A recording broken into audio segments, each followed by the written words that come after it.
Welcome into the Fantasy Guides podcast. My name is Andrew Teuscher, and I am joined today by the owner, the operator, the muted, Stephen Rippey, as he always starts somehow. So glad you mentioned that I was muted, because I'm not. You had to. Thanks to you. I had to. Anyway, I'm also joined today by a fellow Fantasy Guides contributor, Jacob Rhodes. And we're going to hop right into talking about some training camp discussions. Gentlemen, training camp week is here. I actually think the first little bit of training camp rookies were reporting today. There actually might have been one veteran set of camps reporting today, but this is all when it starts to get going. And training camp season is like legit off season. People are paying attention. We're ready to rock. We're ready to roll. And we get excited. Steven, do you have your heart out for training camp season, or do you just hate it all? I kind of hate it. I mean, I'm excited that football's about to start, but I hate the fluff. Like it's better than, I guess, the stuff after the rookie mini camps and the, what do they call it when the vets first show up that in May and June or early June, where they're just in shorts. They're not even in pads, and they're just they're just playing catch essentially. I like it a little bit better than that, but I mean, wasn't the Calvin Ridley slant route that we all saw against Zay Jones, wasn't that early training camp? Indeed it was. Prime training camp. Jacob, that's what I'm talking about. You big into this training camp hype? You're going to buy it, right?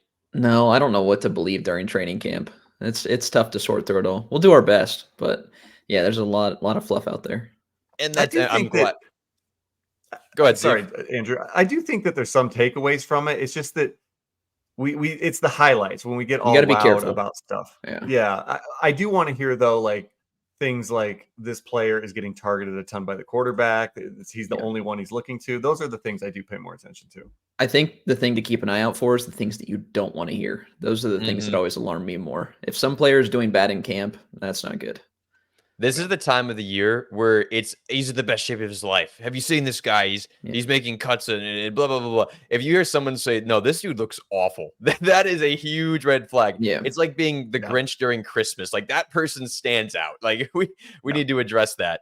And that's absolutely what we're going to do here. Jacob mentioned it's really hard to tell what's fluff and meaningless and what is actually meaningful. And that's what we here at Fantasy Guides do very well. So we're going to go into training camp questions. What are some stuff we are looking for, pre-identifying? I think that's so helpful to know what to look for. So when it pops up, you know if you can pay attention to it. And if you kind of know what to look for going into it, it not only prepares you, but it almost legitimizes it more. Like we know we want to see this, or we know we can ignore this. So we're going to be looking for the goods, the bads. Last year, this was huge. Good standouts in rookie camp. Guys like Puka Nacua, who Jacob in the draft process had well identified, followed the training camp hype, and lo and behold, paid off pretty well. Along with Kyron Williams was another standout. Devon Achane was a huge standout. Sam Laporta, the Lions could not stop talking enough about. Tank Dell, they were singing his praises everywhere. And even smaller guys like literally and just what they meant for fantasy, Jaleel McLaughlin. That's the first time I heard that dude's name at Youngstown State was last year during training camp. So that's kind of the good. The fake standouts also absolutely happened. Steve mentioned the Calvin Ridley situation last year. We should have noticed whenever Zay Jones was running a slower route behind, right in front of Calvin Ridley, that shouldn't have been a good comparison. So Ridley was a huge deal. Obviously flop. Kyle Pitts was talked up. You guys remember Deneric Prince? Yeah, exactly. So that was one guy who was going to be the next Isaiah Pacheco. That didn't pan out. Darren Waller. Sorry, Steve. He did not quite pan out. That was one I was a little bit excited about. He did get injured, and so did Daniel Jones. So who knows?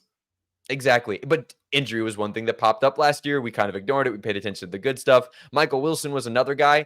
I like pointing out this situation because Michael Wilson, I think, looked good last year. The thing is, when someone says a guy looks good, it doesn't always matter. Michael Wilson's offense was so bad, it doesn't matter how good Michael Wilson is unless he's incredible like Justin Jefferson. Sometimes the hype just doesn't matter. Pay attention to the situation. Some significant QB battles last year was like Brock Purdy versus Trey Lance, Mayfield versus Kyle Trask. We know how those turned out. And then you also have to pay attention to the holdouts. We'll talk about some significant ones later, but guys like Josh Jacobs held out until late August and was the RB28. So just kind of previewing 2023. Bringing back any bad memories for you guys? I hope I did. Yeah. No, but you actually brought up one that was a good one you didn't mention, but I just thought of it when you said his name, was Brock Purdy, because we didn't know what his health was going to be like. And I believe at the start of training camp, they were saying that it looks like he's going to be good to go during the season. And I think we went into full recommending Brock Purdy mode.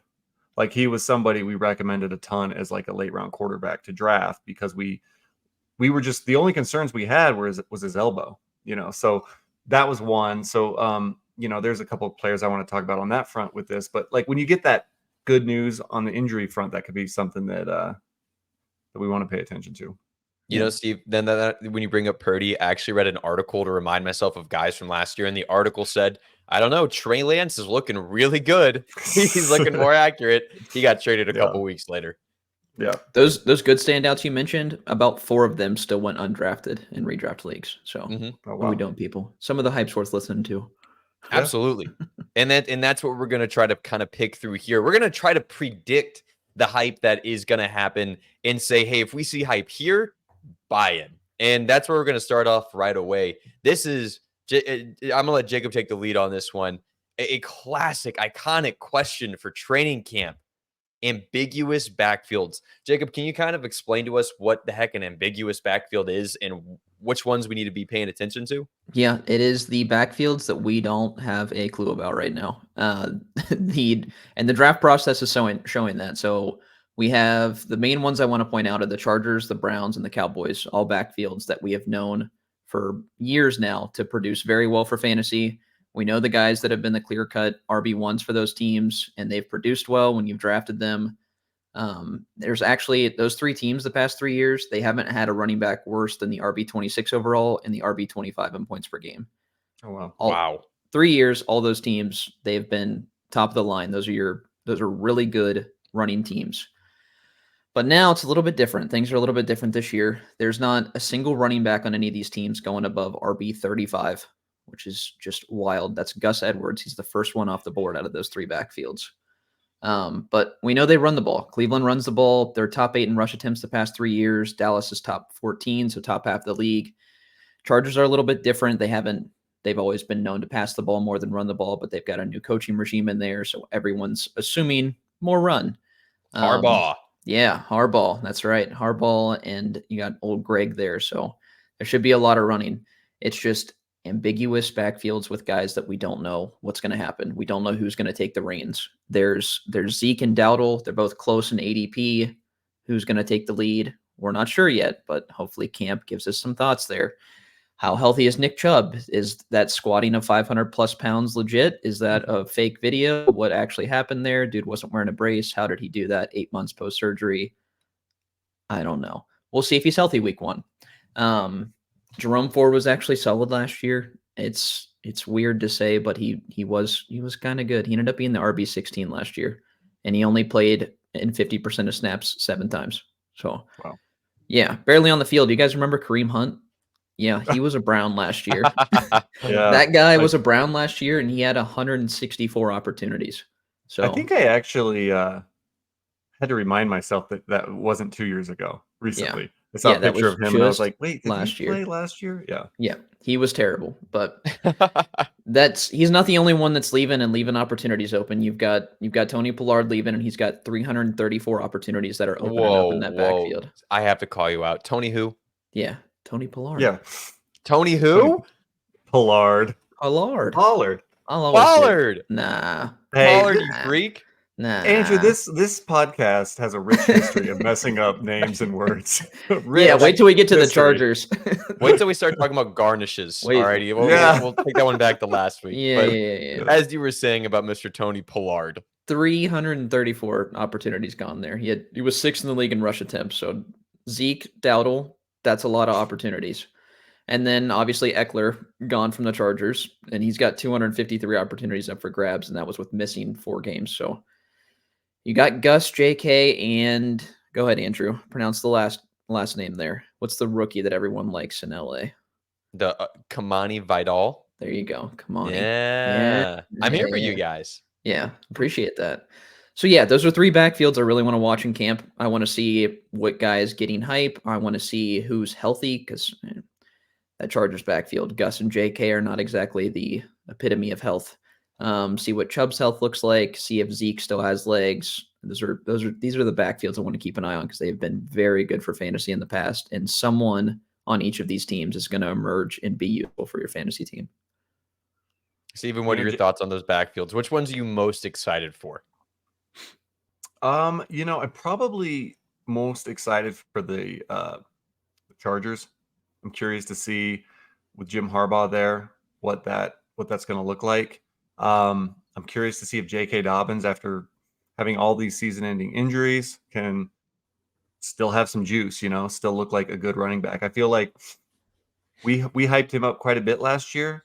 Now that first game of the season, he wasn't all that efficient, but he did put in a good fantasy performance for about a half, and then it was over. So I'm excited to see him. I'm also, remember last year we were just like completely out on Javonte Williams because I was like, that guy's not even going to play. He's not going to play. He's going to miss half the year. I felt that way about Nick Chubb this whole offseason as well. And then then you saw the video. We get a video of him squatting, and now I'm like, I still don't think we're getting the old Nick Chubb if we get him this year at all.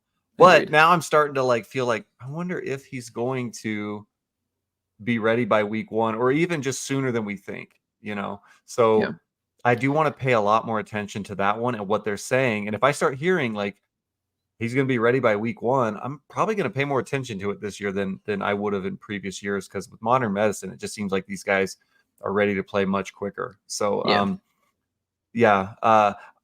so I guess those are the two. I mean, the Dallas Cowboys situation, I don't think either of these running backs are going to be like fantasy winners or like going to win you leagues necessarily, but I do think they'll be useful. So I would like to get whichever of those backs is the most useful. Yeah. If Rico's not getting a lot of work, Zeke helped win me a league last year. So maybe he's still got some legs in him as long as he's getting a bunch of opportunities. Absolutely agreed. I mean, Zeke Elliott was the RB 34 in points per game last season. He was playing just barely 50% of snaps because he was the backup in New England. Dude's going to be the starter in Dallas. It's just going to happen, guys. I'm sorry, Rico. If you haven't been the starter at this point, Rico is not a young player. I need to go find it, but I think he's at least 26 by now. Like, he's not some rookie. You just haven't heard of him because he hasn't been good. Yeah, he's 26 years old, undrafted rookie from 2020. It's Zeke's back. Plus, he's best friends with Dak. Him and Dak go to dinner. Remember the Cooper Kupp, Matthew Stafford stuff? Well, and Jerry Jones. I mean, they're eating dinner together too, for sure. Jerry Jones definitely still thinks it's 2019 and Zeke is fresh into the league, so he doesn't know any better. Yeah. Oh, well, Jerry will do as Jerry does, but I do think this is one of the most valuable things you can do is find the winners of the ambiguous backfields, pay close attention. Another thing that's super duper important in training camp is health. And Steven, health and ambiguity in the QB world is what you're kind of trying to talk about. I just left it as QB questions is kind of how I'm labeling this because there's a lot of questions to go around. Tell us what you're thinking there, Steven, and what you're looking for with QBs. Yeah, I think it's just basically with the health, we're talking Joe Burrow, Aaron Rodgers, Kirk Cousins, Anthony Richardson, I think I also included on there. I just want some confirmation that these guys look healthy, that they look legit. You remember last year, Joe Burrow hurt his calf, like in training camp. If I see any of that coming from like Aaron Rodgers hurts his calf or Kirk Cousins hurts his calf, I am going to be nervous. I'm going to be nervous that, their muscles aren't responding or that they, have some sort of like, just a muscle imbalance because of training or being, off the, I don't know what I'm saying here. I'm trying to speak medical terms here, but you know what I mean? Just if something's off, if something's off, I'm going to be a little bit nervous just because we've seen this happen before and these guys get re-injured. So that's something I'm definitely going to pay attention to. What about you guys? I don't know. Does it worry you if you see something where it's like they give Aaron Rodgers, he's getting the rest of the week off to rest his half or something? Yeah, he's our guy that's already been taking time off though for non-injury related reasons. So I don't even know if it was a injury related cause that he was out for a week or two. He's hiding from the Yeah. Hat Man. What is that? Is that the guy? Like, he got so high, he's hiding from a dude named the Hat Man. So he's just Aaron Rodgers. Throw everything out the window. Yeah. But we're relying on a lot of really valuable fantasy options with these quarterbacks. So no, I do not want them to get hurt during camp. I want them to look healthy and throw the ball well and do all the things right. Andrew, I want to know if we start seeing Anthony Richardson, his arm, it was flaring up a little bit. His shoulder flared up. They're giving him the next couple of days off. Are you going to be concerned at all? Am I gonna? Okay, He already can't throw. I'll pretend to not be concerned, and I'll tell myself that everything's fine and happening. Please, AR, stunt on these guys. But no, that's my concern. So if Kirk and Rodgers are taking days off, could not care less. Like, we just aren't going to know. That's going to happen. They're going to take days off. It could mean the end of the world. It truly could. But they're going to have to take days off. They're old guys. They're going to do it anyway. If AR is taking days off constantly, and we're hearing about more than one flare up at this point, like in June, July, there was a flare up for AR, and they gave him the day off. Not worried about that at all. One, we're just months out. Two, it's like that's when you expect that stuff. He's still recovering. But if AR, a young guy, still needs to take time off this close to the season, that's a huge red flag. The old guys, and so I will say for AR, like if he doesn't practice every Tuesday, that happens a lot. People throw up red flags like that all the time, but the Shane Steichen very well might say, AR, rest your arm. You're never practicing on Thursday. And that's just not a concern. That's just maintenance. But if you keep seeing flare-ups, that's way more concerning. Steven, does that kind of answer your question? Yeah. I think for me, if I start seeing that, that's when I'm probably gonna. I mean, Jacob and I are a little bit lower than you in our rankings of AR anyway, because we still do have some concerns about him being a little more outlier when it comes to getting hurt. I mean, his ADP right now, QB5, is pretty expensive. He's going a full round ahead of CJ Stroud. So if I start to see anything with that arm flaring up, that's when I might be just, you know what, this might not be the year for me. I'm fine sitting this one out, probably move him down my rankings a little bit, and take a safer option like a CJ Stroud. I know the ceiling's not the same, but I don't feel like I'm wasting a pick either, with that. So I will pay attention to those things. And then with Kirk and Rodgers, I just don't want to see him get hurt at any point during training camp. If I see them get hurt, being a, over the age of 40 myself, I know that you don't heal as quickly. And so I will be a little more worried about those two guys if I see some kind of lingering injury issues. The word you're looking for in the news is re-aggravated. That is bad. That's an alarm. Yeah, agreed. Maybe Michael Penix gets some play in Atlanta if we see some re-aggravations from Cousins. Absolutely. That's why I'm not afraid of the weapons there. I think the weapons are fine at Atlanta, but Kirk would obviously not do so well if he's not on the field. Yep. So another one, if I can talk a little bit more on the injury front, is I just like to see if I can find that bargain in my drafts. I'm paying attention to Daniel Jones. I want to see if he actually looks healthy, if he looks like he can run. Because at least in one or two leagues, I want to take him as like a very late round second quarterback type of situation, because I do really like him having Malik Neighbors now. He's never really had weapons to throw to other than Saquon Barkley. I mean, if you want to talk about Hyatt and Slayton and some of these guys, they're not horrible, but I would argue he's had the worst wide receiver crew since he's been in the league. So I'm curious to see if he looks healthy, because I mean, he ran for over 700 yards just 2 years ago. And we saw Kyler Murray tearing his ACL, similar timing to when Daniel Jones did it, come back and ran like he never got hurt. So I am going to pay a little more attention to him this offseason, or this training camp, I should say. Well, on top of injuries, I think that's absolutely a valid concern. There's more stuff to look at for quarterbacks in just the room itself. Talk to us about some competitions that you're looking for, Steven. Who might be on the line to lose, the hot seat to lose or gain a starting spot? Now, I'm not bitter or anything, but I just want to see sooner than later they're going with Justin Fields in Pittsburgh. We all want him to start, right? We don't want. You don't? Who's, for the sake of who do we want Justin Fields to start? Yeah, for the sake of who? Because it's not for the sake of George Pickens. I don't think, but I don't know how much of a benefit it's going to be for Russ either. I just think Russ he's too limited now. Mike He, Tomlin is he's risk adverse, and that is Russell Wilson right now. And I think he's just going to be. He always does the boring thing, and the boring thing is Russell Wilson. No, I think Russell Fields' Wilson career will high start. in passing yards is 2,500 yards. That needs to be addressed. That is an issue. Yeah, but I do like he's more exciting. Yeah, no, I get what you're saying with George Pickens. That is a little bit scary. But DJ Moore actually did pretty good last year with Fields.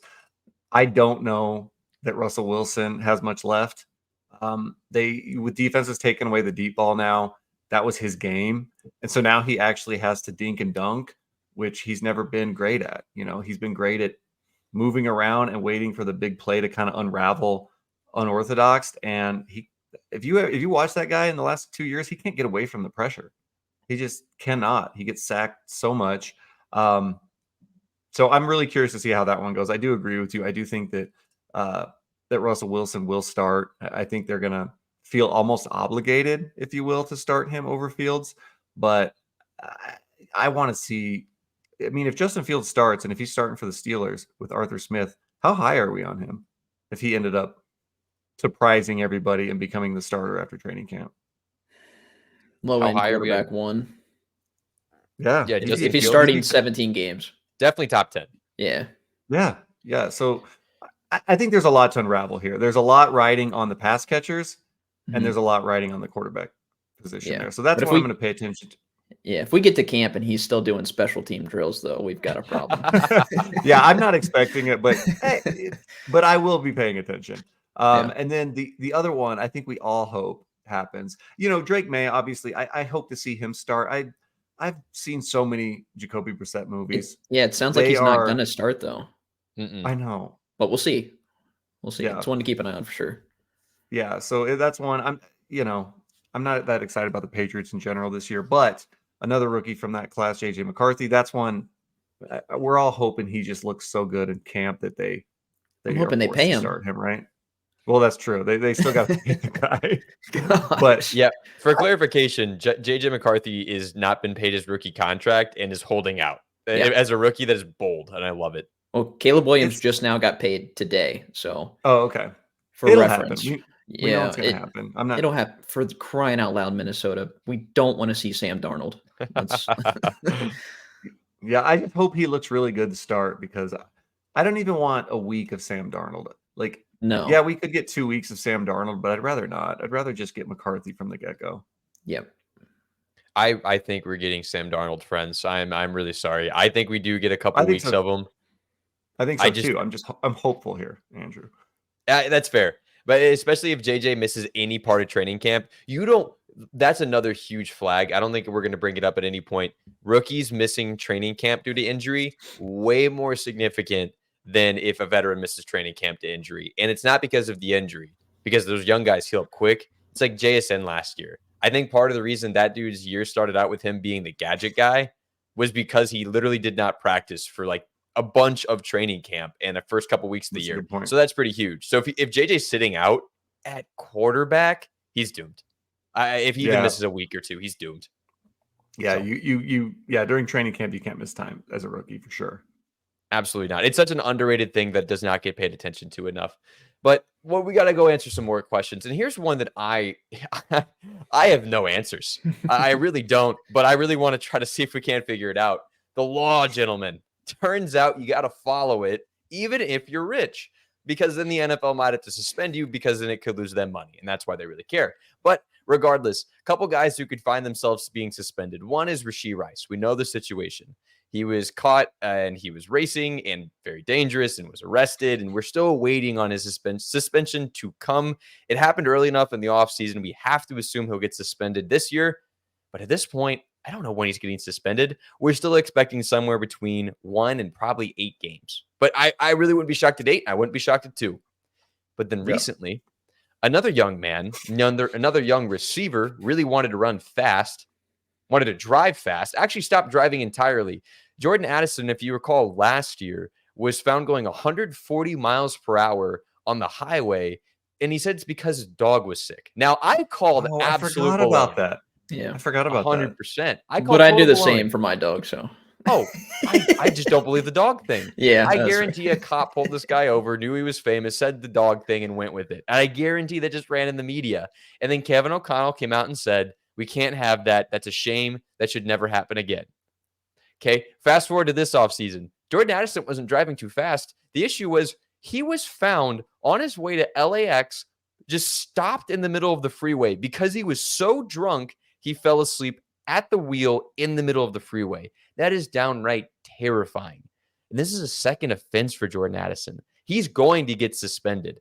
There's talks and murmurs I'm noticing on the Vikings inside beat reporters that if the NFL doesn't suspend him, the Vikings are going to. And we already talked about the JJ McCarthy, Sam Darnold debacle. If he's already dealing with that, he cannot handle suspension too. He's not going to be draftable. It's going to be an issue. Jacob, at where these guys are, we're going to start to see Jordan Addison plummet. Are you willing to draft these guys at ADP with the suspension flags up in the air? First off, can we just keep football players out of cars? They need drivers. Uber everywhere, please. It's just nothing good happens. There was that Seinfeld thing, comedians in cars, just NFL players out of cars. It was a great show. Gosh, yeah. Steven missed me with the old man reference. I'm sorry. Jordan Addison was not a guy. Yeah, it was a little over our heads. But Addison wasn't a guy I was targeting anyways, so it's kind of hard to say this. I mean, this completely moves him off the board for me, but I was already worried with the quarterback situation that's going on. I was assuming hyper target for Justin Jefferson, and it left Jordan Addison to the curb, and now this is happening, and it's just I can't justify it. Rashee Rice, I don't know what they're waiting on with the suspension. Do they have a deadline when they have to make it for this year? I don't know. I'm not really sure how that process kind of works behind the scenes. We'll see. But I don't know either. That would be funny. There shouldn't be a deadline. There shouldn't be all right, well, you had your chance. Got to wait till next year. Yeah. What if we're on draft day, a week before the season starts, and people are taking Rashee Rice because he hasn't been suspended, and then right before the season starts, oh, actually, speaking of which. I've never heard of a hard pressed deadline, but it's generally kind of just been normal practice to, if you don't get suspended before the season, let it carry out and then figure out the legal suspensions later. Mm-hmm. Yep. Yeah. Cause that sort of happened with Deshaun, where it didn't happen till the following season, even though that stuff happened before that actual season was going on. That Alvin Kamara as well, most recently. Yeah. Yeah. I couldn't remember. Was the Kamara one, did it happen the previous season, or was it, I thought it was just after the Pro Bowl, and then it went all off season, and then eventually right before the season started. I don't think it was a full year after. I'll look into it. I was fairly confident it was an off season before, but Steven, Jacob sounds like he's kind of leaning away from Addison. Where does this put Addison on your board? Yeah, no, I wasn't high on him to begin with. We got to remember too, Andy Reid, his son, Britt Reid, remember he had the multiple DUI offenses. And then eventually he ended up killing somebody in a drunk driving accident. And so it only gets worse. What's something's gonna happen. He needs some sort of punishment. I think if the NFL has any kind of memory, I mean, this only happened a few years ago with Reed's son. They got to know they're going to look bad if they don't do something. So I do expect suspensions for, especially Addison with the DUI. I guess Rashee Rice, it's not necessarily a DUI situation. So at this point, I don't know. I could see Addison getting a worse one than Rice, just based on the fact that it's a DUI. But I wasn't really targeting Addison anyway. Like Jacob said, I think he's off my board now. Now I'm trying to decide, what does this do for me for Justin Jefferson? I mean, I still think he was going to be the complete target hog in that offense, but is it possible he just gets 100% target share with what's left with the Vikings week 1? I think high 40s is well within reason. I wrote down the guys who will be wide receiver 2 behind Justin Jefferson. Reminder, TJ Hawkinson isn't there either. So it's going to be Brandon Powell, Jalen Naylor. Anyone fan of Tristan Jackson? Not Tristan, no. Tristan Jackson or Trent Sherfield? It's another name I want you to say. This is an island of. I do remember these guys from deep dynasty research, but they were all drafted on different teams. So this is already their second or third team in a very short period of time. This just feels like the island of misfit toys behind Jefferson. You're leaving out a first-round pick. Andrew. Which one did I miss? You missed one. And they might be converting him to tight end. Oh, God. Oh, God. No, New England wide receiver. Oh, N'Keal Harry. Yes. He's going to have a shot, an opportunity. And that is, I think, the nail in the coffin for the Vikings. All right, let's jump over to a situation I think I'm at least more hopeful for this year in Rashee Rice. If Rashee Rice didn't have the suspension looming, firmly believe he's a top 20 drafted wide receiver without question. He looked so good last year. He was towards the top of the league in every single rookie statistic and metric. And there were some good rookie receivers last year. Yeah. Steven, Rashee Rice, we're again anywhere between 1 and 8 games. Are you willing to get in on Rashee Rice knowing that there's a suspension looming? Well, what is he again? Let me just type him into my little thing here. Where is he going? And he's probably going to go. Wouldn't you say he's going to go later in home leagues too? He's wide receiver 38. I'm not that scared to take him at wide receiver 38. I feel like I'm okay pressing the button. I have taken him in a few best ball drafts. So, yeah, I think I'm.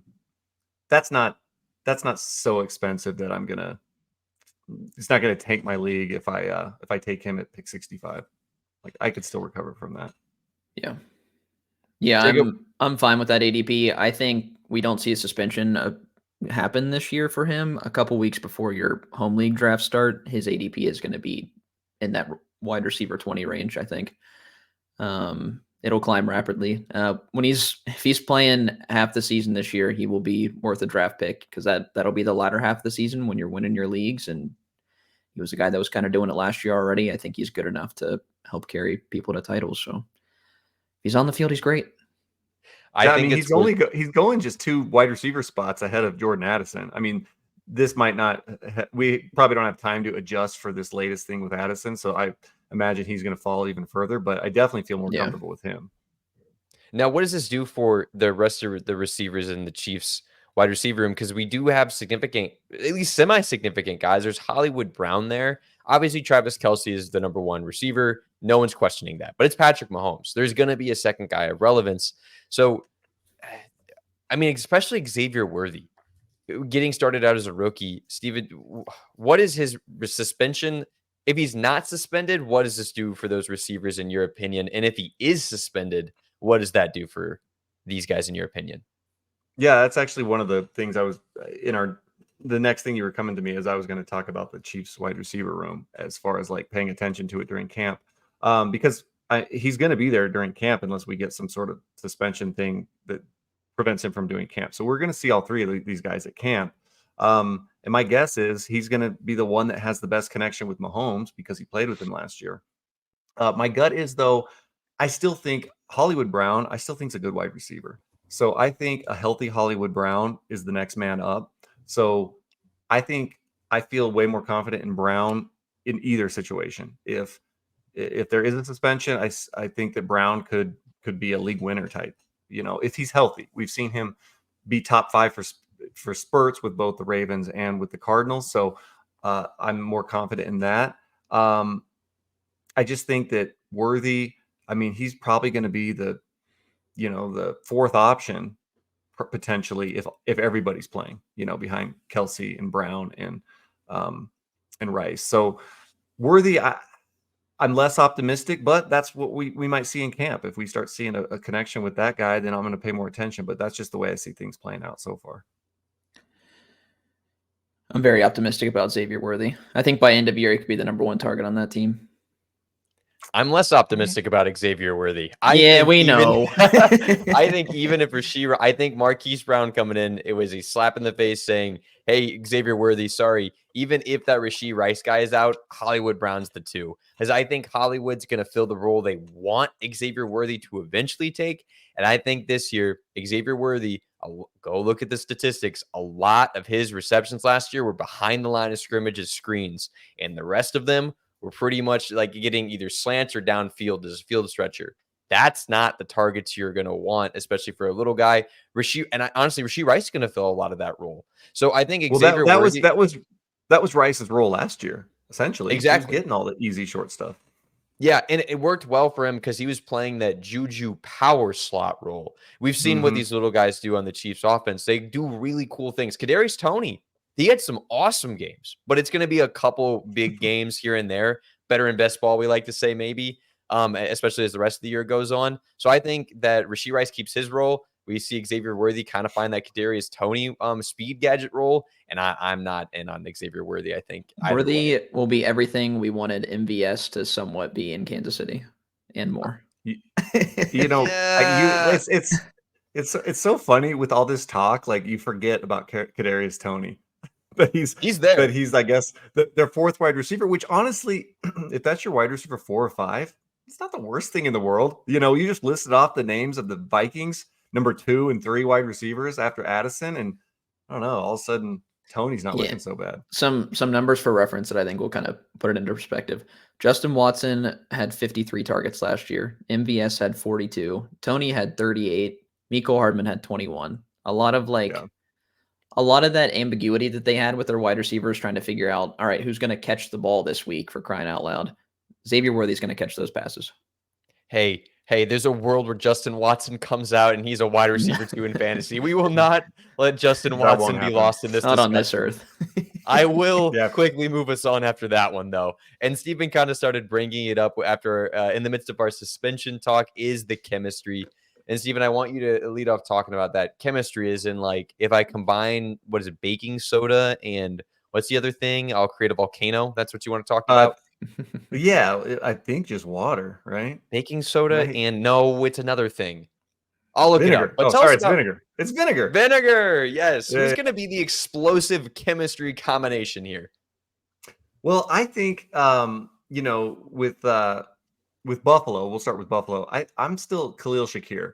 I still think that Josh Allen had the highest quarterback rating in the NFL when he targeted Shakir last year. So I do think that chemistry is still going to be there. I'm expecting that to continue. But we'll see. We'll see if Keon Coleman can stand out in camp.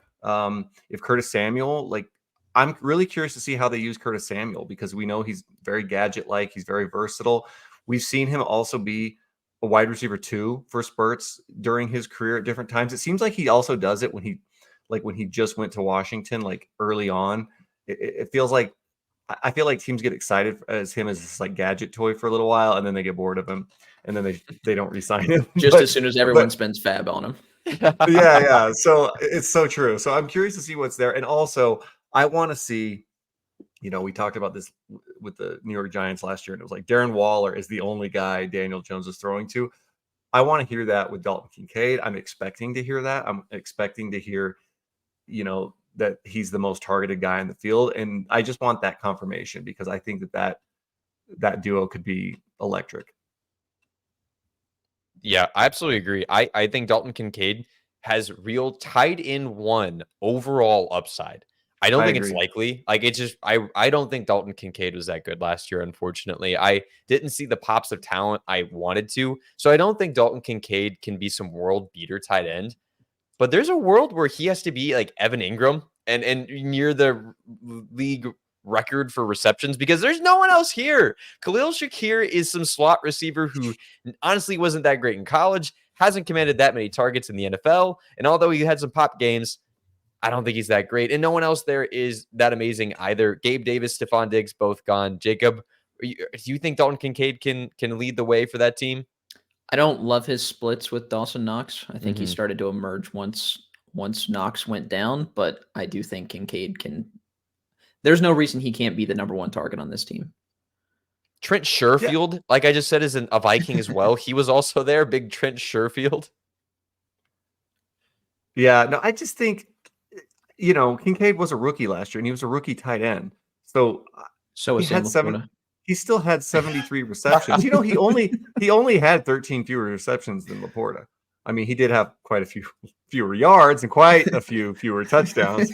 But I'm just saying, he was targeted a lot. He did catch over 80% of the passes thrown to him. So I think that he's going to be efficient in that regard. Maybe I think he has run after the catch ability also. If you watched any of him in college, he looked very much like Travis Kelce. So I think the potential's there, and I think I honestly would not be shocked if he pulls an Evan Ingram this year and has like maybe it's not as efficient, although I do think that can go up, but he gets 100 receptions. I think that's totally a possibility with him this year. I think my path of hope for him is that I hear about him playing in the wide receiver spot more in camp. Yeah. I think that's what I want to hear for Dalton Kincaid, because Knox is going to be on the field. Even when he came back from injury, he was playing over 50% of snaps on average. So I want to tackle Keon Coleman here as well, just to kind of throw his name back out there. Keon Coleman, all intents and purposes, he's played the X a lot of his career, and it kind of sounds like in college, and that sounds like where he's about to find his way in Buffalo. I think that is bad. So I'm not very high on Keon Coleman this year. I just don't think he's going to be in a very fantasy-friendly role, and one that he was not good at in college. Go look at his production. It was not very great. Any disagreements there on Keon Coleman?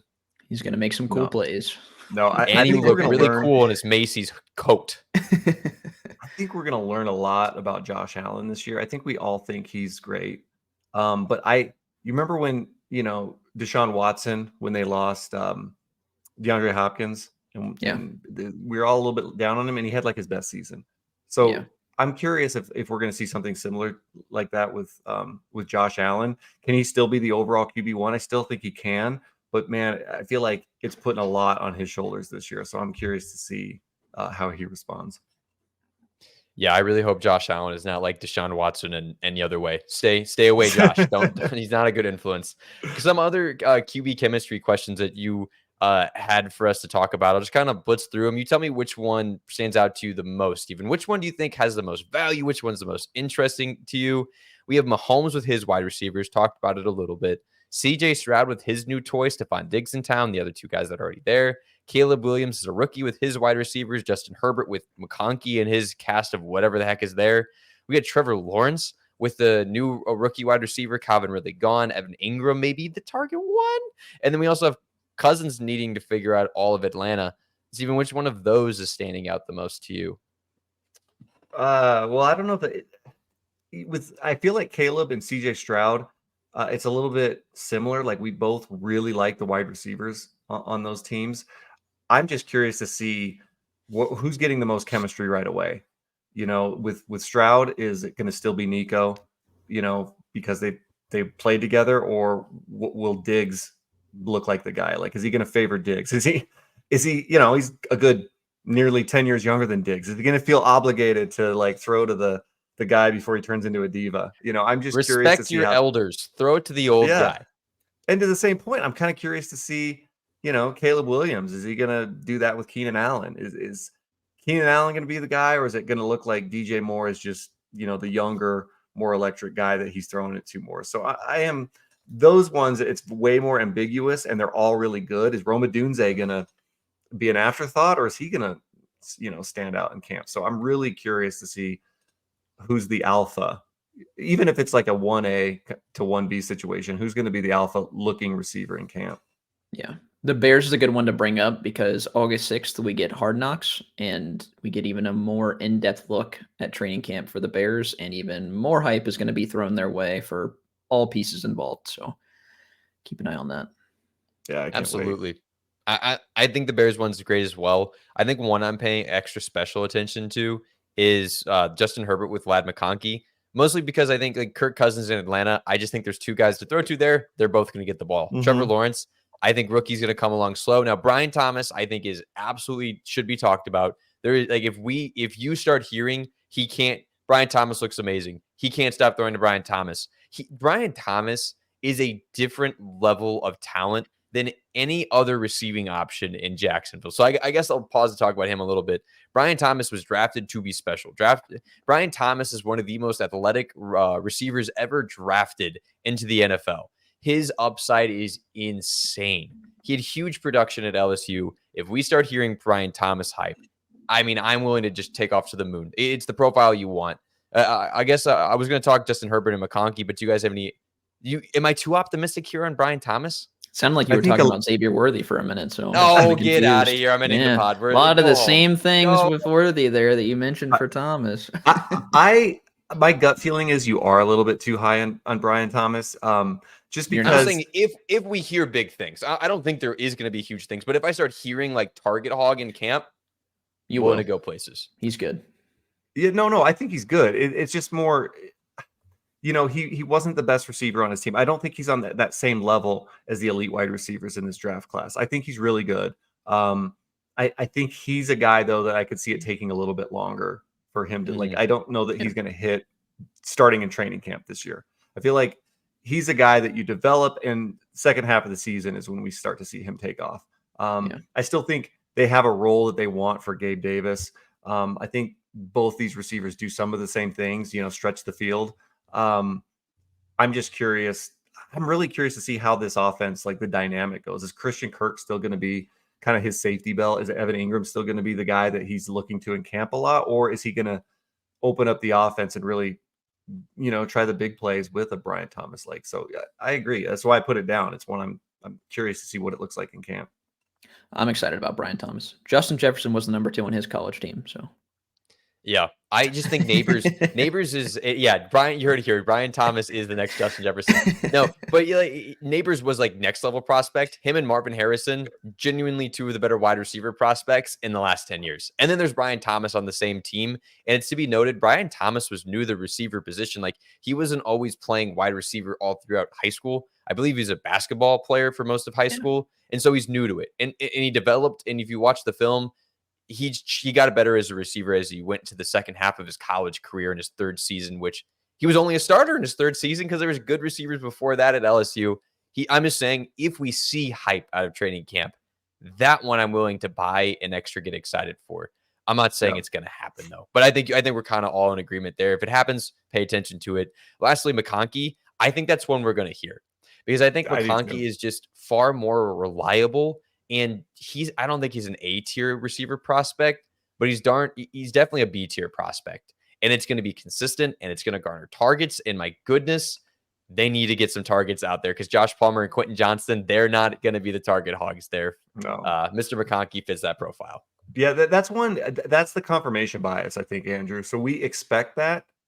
And if that's what we see, if we are like, oh, they can't cover him, or he's throwing, Herbert's throwing to him on every down, we're just going to be like, all right, well, it makes sense. It adds up. Now I'm that much more confident drafting him. He's going as the wide receiver 42, 44, something like that. Smash draft for me. So I'm just hoping we get that confirmation bias. Mm-hmm. Yeah, absolutely. Not to backtrack too much, but I want to keep an eye on Minshew versus McConnell and what Brock Bowers is doing in camp and where he's lining up on offense. Yes. I think I meant to go ahead, Andrew. Now I was gonna say Brock Bowers is one to talk about. Especially with the Devontae Adams rumors swirling. Yeah. The agent came out and said that's all smoke. There's no fire here. I don't know. That's Devontae Adams and Aaron Rodgers. I think there could be something there. And if that happens, Brock Bowers is really set up nice. What were you gonna say, Steven? Oh no, I was just gonna say that was one I wanted to add to the show sheet that I forgot was that situation because first of all, it needs to happen. What Raiders? What are you doing? Your quarterback options. You just read them. Minshew and O'Connell. That's not winning a Super Bowl. That's lucky to make the playoffs. So Devontae Adams going into his age 32 season. Come on, please get what you can for him. They could probably get a 2nd round pick. Like, how do you pass that up? How do you not make that trade? The Jets. I'm guaranteed the Jets would make it. Now, that would mess up some fantasy big time. We'd be high on Aaron Rodgers, but those 2 wide receivers, not so high, But fun to watch. But it would be fun to watch. It would be fun. It'd be great for the NFL. That needs to happen. But on the Raiders side of things, I think that would make Brock Bowers very interesting. And to those people where he fell in rookie drafts, I think that they would be for dynasty leagues. I think they'd be very happy with that. Yeah, watch rookies in training camp across the board. Absolutely a big time deal to pay attention to. And the last topic I want to bring up to pay attention to is the contract situation. And today, specifically, July 16th, is a big day for these contract situations because one of the loudest contract disputes we've heard all offseason is that of Bradon Aiyuk, who just requested a trade today, but just kind of rattling off some other trade guys who we could see sit out training camp, which I bring up as being a big deal. I think all of these guys get contracts at some point. The thing is, guys like Josh Jacobs and running backs a little bit different. They sit out and guys, it takes a lot to be a tip-top shape receiver or running back or whatever in the NFL. If you're not practicing with your guys and getting that chemistry down and staying in shape, it really will set you back. And that's what happened to Josh Jacobs, I think, last year. So Brandon Aiyuk, A, probably isn't going to go to training camp for a while.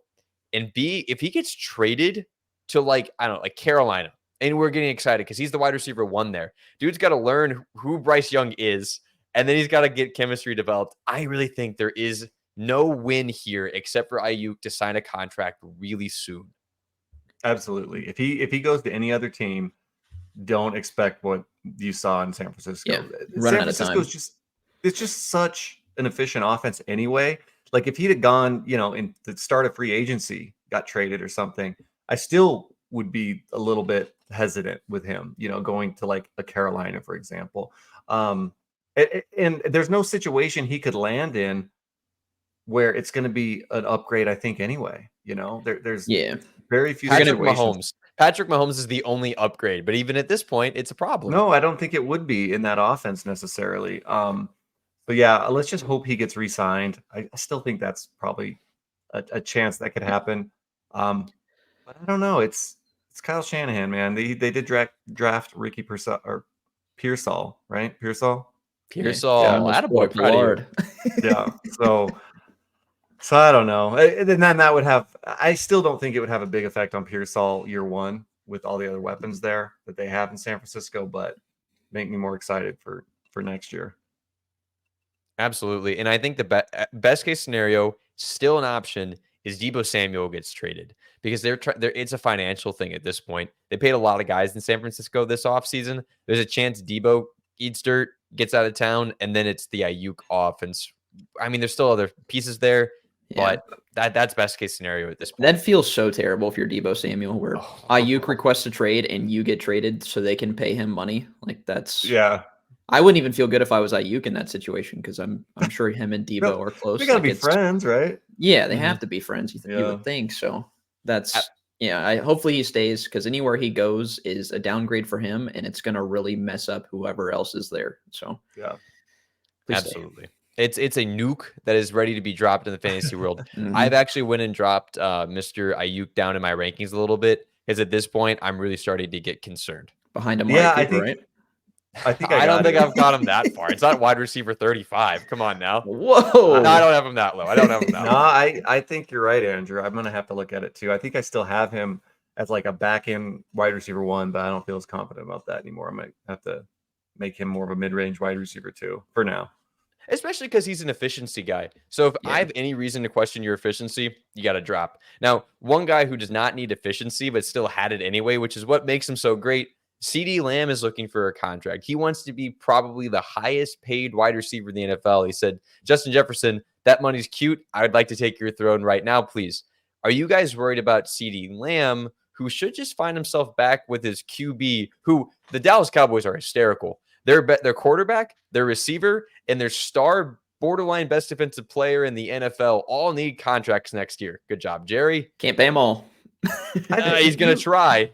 It's so CeeDee Lamb is going to sit out training camp. Almost certainly is the most likely to do so. Steven, are you worried about Mr. CeeDee Lamb? Not really. I think Jerry figures out a way to pay all these guys. Jacob, you don't think that they're going to figure out a way to do it?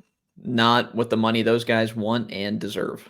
So no, I don't see it. Lamb's going to get the highest wide receiver contract ever. Parsons is going to get the highest defensive contract. How can you let any of those guys go? You can't, but you're going to have to pay Dak $60 million because he knows you have just no to not win a playoff game. You have to pay CeeDee Lamb $35 million, and then you're also going to have to pay Michael Parsons $35 million. That's insane. Yep. Yeah. At some point you have to move on from Dak. What's the closest that we have to like 3 guys demanding that much money in the same offseason? Okay, now go ahead and look at the Detroit Lions. They actually just paid Jared Goff, what was it, $50 million? Yeah. They paid Penei Sewell $30 million, and they paid Amon-Ra St. Brown $30 million. Now, they were paying no one else. There are some dudes who were paid in Dallas, but that's the closest comp we got. So I'm trying to think. And those guys are all getting paid less than what these 3 guys are going to get paid. Mm-hmm. So it's a money situation. This is why the salary cap's awesome, because they're going to have 3 guys that are paid. It's just hard. It's just so hard to picture any of those guys not getting like. Do you ever see names that big not re-signing? No. Nope. No, the best quarterback we saw in free agency in a long time was Kirk Cousins post Achilles at age 37. Like, that was a huge deal that he was available. Can you imagine Dak? That'd be insane. And they're not going to get anything for him because they didn't trade him early enough. But yeah, to kind of wrap up the CeeDee Lamb conversation, I don't think any of us are that concerned with it. He's just there. He's been there forever. He is really good. He's going to get the volume. He doesn't need the efficiency. It's not a new situation. Now, are you guys concerned of, I think these are kind of the lower, these guys might not even really sit out, but Tua Tagovailoa is looking to get paid. The Dolphins have come out and said, we're not paying you market price. Like, we're not going to compete. They play this game as amongst QBs of, you got paid, well, I get paid next, so I get more. Dolphins already said, we're not doing that. You're not making that money. You're not making Trevor Lawrence money. And then there's also Amari Cooper, who's not looking to be the top paid wide receiver in the league. And it sounds likely that he would get paid. But Jacob, I'll lead you off there because I got a Browns guy there. Are you concerned with Tua or Mr. Amari Cooper? I'm not really concerned with Cooper. I think Cooper gets paid. I am not so confident Tua gets a contract for the season, even though Tyreek thinks he's the second best quarterback in the NFL. He has to say that. Yeah, he does. But he's middle of the road. I like that he said it though. Right? Yeah, it was adorable. Yeah, I love that he still said Mahomes is best. Well, I yeah, like that. because he'd sound crazy if he didn't. But yeah, but he doesn't sound crazy for saying Tua number 2.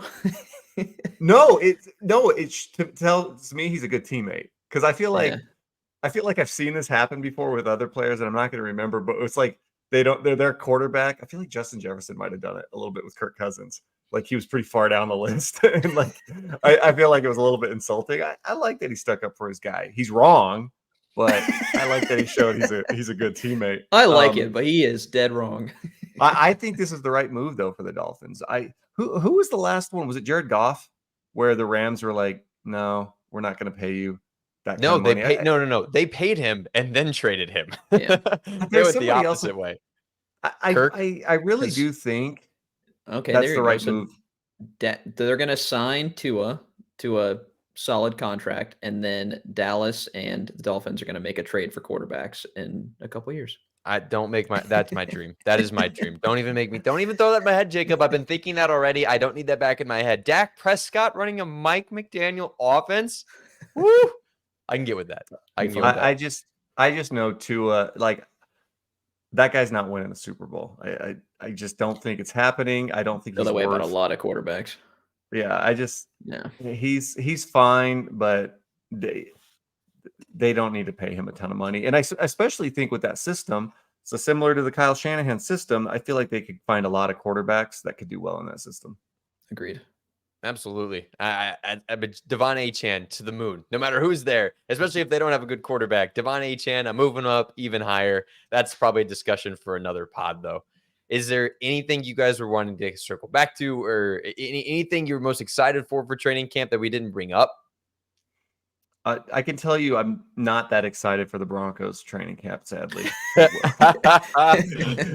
In my own backyard. I mean, yay, Bo Nix is the starter. Like, that, probably the most exciting thing. The Jaleel McLaughlin versus Javonte. Not super excited about the backfield. I don't know. Like, I'm just not. I'm excited about every other team, but the Broncos are probably pretty far down my list. Yeah. I want to see Calvin Ridley run more routes. Dude, that's one that's gonna.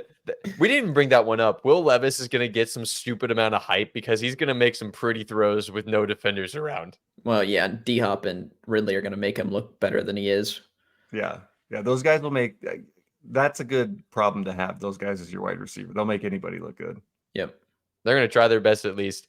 But yeah, and we'll be trying our best to make these scenarios look good and this info look good as we keep going through training camp. So make sure you guys are following the page at Fantasy Guides and get our guide. Go to Underdog and make yourself a deposit. Get yourself a deposit match as well as a free fantasy guide. So it will have all that information in here. I can tell you, me and Steven are working tirelessly to try to get this draft guide written up with all the stuff on all these guys. I've written so many words about so many players. I promise My brain dump is all there. If you want all of our knowledge without having to work for it, it's all going to be there. But follow the page at Fantasy Guides to get all this information. You can follow Jacob at Jacob Rhodes FF in order to get some FG Rhodes FF. Yeah. FG Rhodes. Just go FF. to the Fantasy Guides page. You know you'll what? Find me. Is it written on the show sheet, Andrew?